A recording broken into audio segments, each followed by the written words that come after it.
Assalamualaikum warahmatullahi wabarakatuh. Halo, saya Mega. Di kesempatan kali ini saya mau menyampaikan materi akuntansi mengenai kas dan rekonsiliasi bank. Apa itu kas? Kas adalah alat pembayaran yang sah dan memiliki dua kriteria. Kriteria yang pertama, tersedia.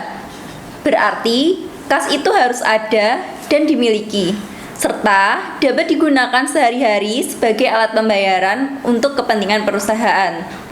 Yang kriteria yang kedua yaitu bebas. Nah, setiap item dapat diklasifikasikan sebagai kas jika diterima umum sebagai alat pembayaran sebesar nilai nominalnya. Selanjutnya, ada beberapa jenis kas. Yang pertama termasuk ke dalam kas dan yang kedua tidak termasuk kas.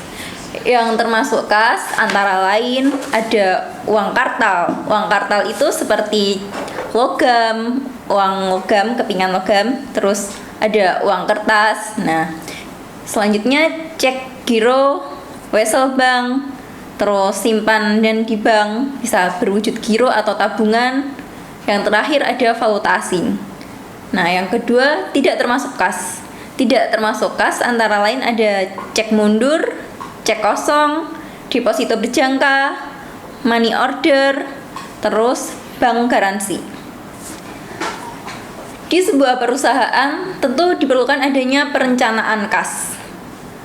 Aspek utama perencanaan kas yaitu menyusun anggaran kas terlebih dahulu. Manajer harus menyiapkan daftar kegiatan untuk menimbulkan kas atau belanja. Kemudian menggunakan kas tersebut diorganisir. Dengan kata lain, manajer harus membuat proyeksi cash flow yang balance.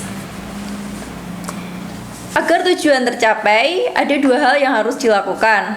Yang pertama, menentukan sumber penerimaan kas. Misalnya, kas dari operasi rutin, kas dari pelunasan utang jangka panjang, terus penjualan aktiva tetap maupun mengeluarkan obligasi dan lain-lain. Yang kedua, menentukan penggunaan kas. Misalnya, ada pembayaran dividen, utang jangka panjang, kemudian pembelian aktiva, terus membayar gaji karyawan. Nah, itu contoh dari menentukan penggunaan kas tersebut.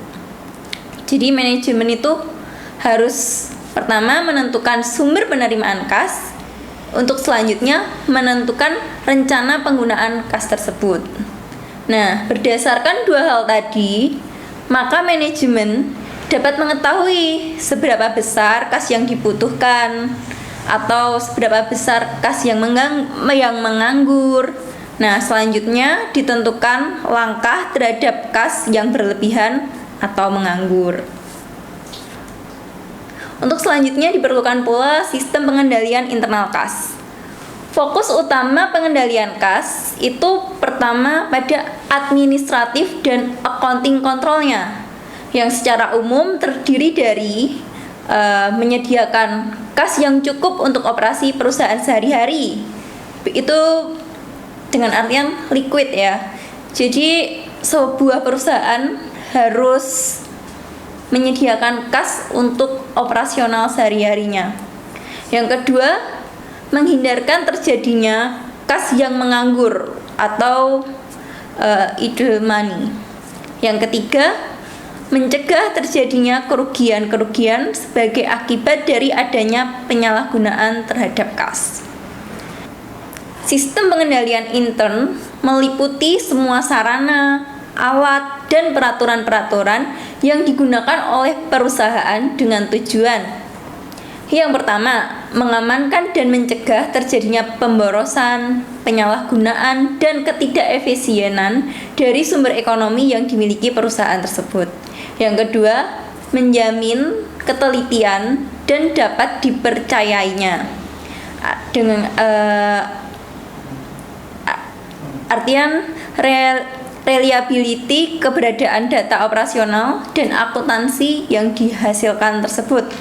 Dan yang ketiga, mendorong tercapainya efisiensi operasional dan dipatuhinya kebijaksanaan manajemen.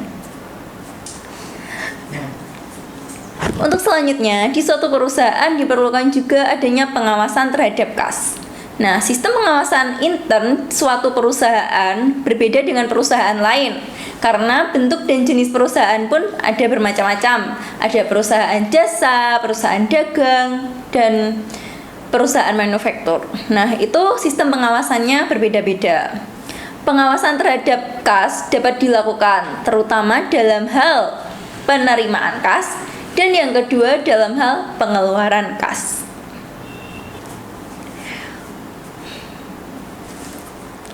Dana kas kecil atau petty cash. Apa sih kas kecil itu? Nah, kas kecil merupakan dana yang dibentuk untuk membiayai pengeluaran rutin perusahaan dan jumlahnya relatif kecil. Seperti contoh membayar listrik kantor, tagihan telepon, terus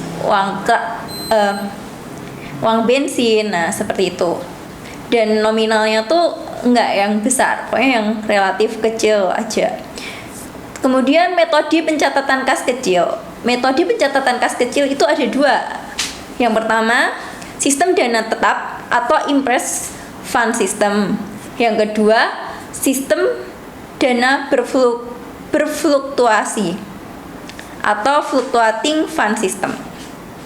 Apa bedanya sih sistem dana tetap dengan dana berfluktuasi itu? Yang pertama, sistem dana tetap atau impress fund system. Nah, pembentukan dana kas kecil ini, kas kecil diberikan sejumlah uang. Nah, pada saat kas kecil hampir habis, nanti kasir kas kecil membuatkan laporan penggunaan dana untuk keperluan pengisian kembali dana kas kecil tersebut. Nah, pengisian dana kas kecil selalu sebesar pengeluaran yang telah dilakukan. Jadi, besarnya kas kecil selalu sama atau tetap. Yang kedua, sistem dana berfluktuasi atau impress fund system. Nah, pada sistem ini, kas kecil itu dipakai untuk mencatat transaksi yang mempengaruhi jumlah kas kecil. Di antaranya, yang pertama, pembentukan dana kas kecil. Yang kedua, penggunaan atau pengeluaran dana kas kecil. Yang ketiga, pengisian dana kas kecil. Yang keempat, penambahan dana kas kecil. Dan yang terakhir, pengurangan atau penarikan kembali dana kas kecil. Dan untuk pencatatannya pada sistem dana berfluktuasi ini harus segera dilakukan segera setelah terjadi pengeluaran kas kecil, tidak ditangguhkan sampai dengan saat pengisian kembali dana kas kecil tersebut. Kemudian akun kas kecil pada dasarnya harus menunjukkan saldo pada setiap saat sebesar jumlah kas kecil yang ada di kasir kas kecil. Nah, oleh karena itu, pada sistem ini harus diselenggarakan buku jurnal khusus atau buku jurnal tersendiri.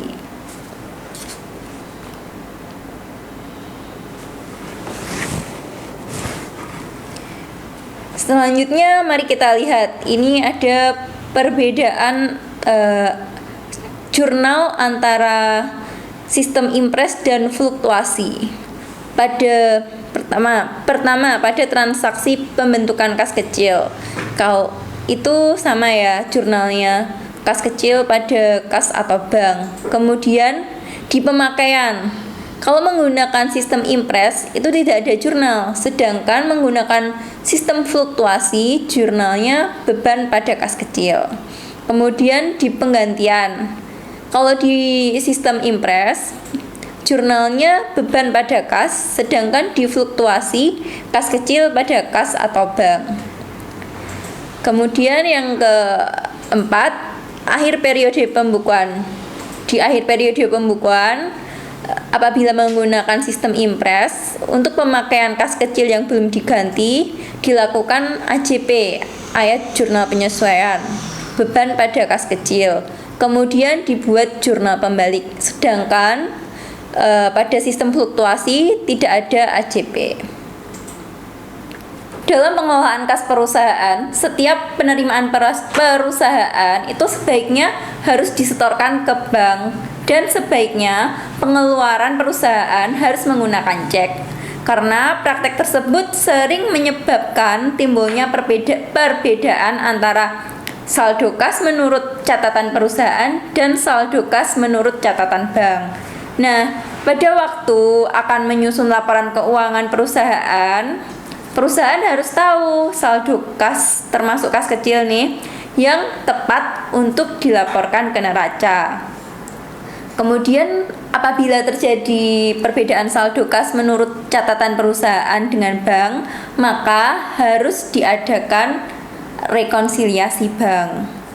Nah, berikut ini akan saya jelaskan ikhtisar yang menyebabkan adanya perbedaan saldo menurut catatan perusahaan dan bank. Penyebab yang pertama yaitu deposit in transit, di mana setoran dalam perjalanan. Yang kedua, outstanding check atau cek yang sudah dikeluarkan oleh perusahaan tetapi belum dicairkan. Yang ketiga, kesalahan pencatatan. Kesalahan pencatatan ini bisa terjadi di dalam buku perusahaan. Kemudian yang keempat, tagihan wesel dan bunga langsung ditagihkan bank. Dan yang kelima, ada bunga giro bank. Yang keenam, perbedaan juga bisa terjadi karena biaya administrasi bank. Biasanya kan biaya administrasi bank itu langsung tercatat di buku bank, tetapi di buku perusahaan jarang sekali itu. Sering banget akuntannya lupa nyatet. Nah, gitu. Kemudian karena cek kosong. Dan yang terakhir, kekeliruan memasukkan setoran rekening giro oleh bank, itu bisa terjadi perbedaan. Nah, karena perbedaan tersebut, maka perlu diadakannya rekonsiliasi bank. Selanjutnya contoh kasus nih ya untuk rekonsiliasi bank. Contoh kasusnya, pada PT HMB Persi mempunyai kas dan menerima laporan bank untuk bulan Januari 2003 sebagai berikut. Nah, ini laporan banknya, saldo 1 Januari 29.447.100. Penerimaan bulan Januari 106.062.000, termasuk setoran 30 Desember 2002 yang diterima pada 2 Januari 2003 sebesar 2.577.000 dan wesel ditagihkan oleh bank sebesar 2.492.500. Kemudian pengeluaran bulan Januari 120.640.500 termasuk cek beredar bulan Desember 2002 yang baru dicairkan pada bulan Januari 2003 sebesar 4.052.500. Kemudian biaya bank sebesar 15.800 dan biaya penagihan wesel 62.500 serta cek kosong 594.700. Saldo akhir bulan Januari sebesar 14.898.600 rupiah. Di catatan perusahaan PT HMB, saldo bulan Januari sebesar 28.1.600 rupiah. Kemudian penerimaannya 104.285.000, termasuk setoran 31 Januari yang diterima bank 1 Februari itu sebesar 3.292.500. Kemudian pengeluaran di bulan Januari, nah ini sebesar 119.524.150 rupiah.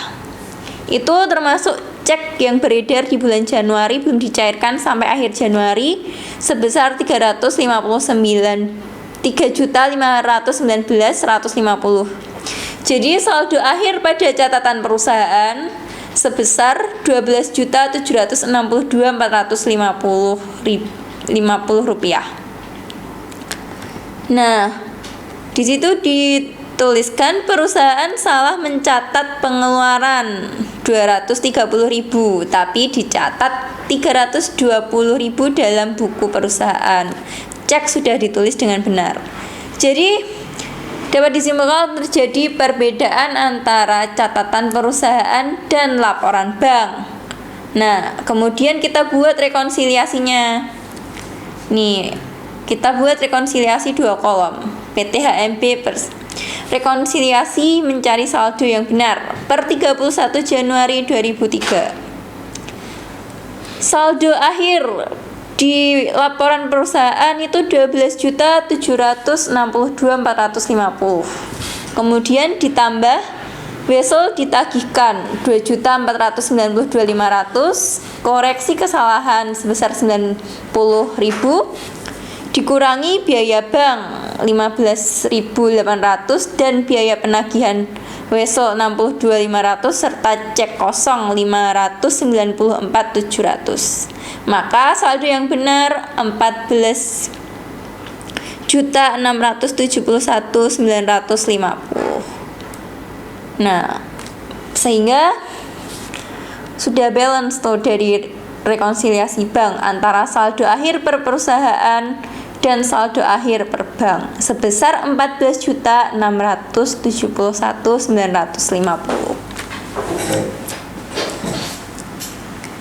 Nah, demikian penjelasan saya mengenai kas dan rekonsiliasi bank. Semoga bermanfaat.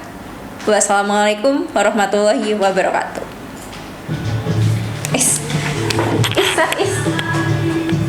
Kita